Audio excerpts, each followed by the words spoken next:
ஒரு தூண்டு தர்பூசணி நாள் முழுக்க ஹைட்ரேஷன். பளபளப்பான சருமம் வேண்டுமா?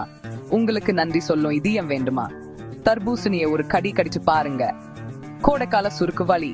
தர்பூசணி. தர்பூசணியில் 90% மேத நீர் உள்ளது. அது உடனடியா உங்க நீச்சத்தை அதிகரிக்கும். இதுல வைட்டமின் ஏ நிறைந்துள்ளது. இதுல வைட்டமின் சி நிறைந்துள்ளது. இவை உங்க சருமத்தை உள்ளிருந்து சரி செய்யும். சருமத்தை பளபளப்பாக்கும். லைகோபின் நிறைந்தது. பொட்டாசியம் நிறைந்துள்ளது. இவை இரத்த அழுத்தத்தை கட்டுப்படுத்தும். உங்கள் இதயத்தை மகிழ்ச்சியாக வைச்சிருக்கும். இது துண்டுகளா வெட்டி சாப்பிடலாம், அல்லது ஜூஸாக்க போட்டு குடிக்கலாம், அல்லது சாலக்கல்ல சேர்க்கலாம். நீர்ச்சத்து அதிகரிக்கும். சரும ஆரோக்கியம் மேம்படும். இதய பாதுகாப்பு அதிகரிக்கும். உடற்பயிற்சிக்கு பிறகு இதை குளிர வைத்து சாப்பிடுங்கள். ஒரு பழத்தில் இருந்து பளபளக்க தயாரா? ஒரு துண்டு எரிச்சு புத்துணர்ச்சியை உணருங்க.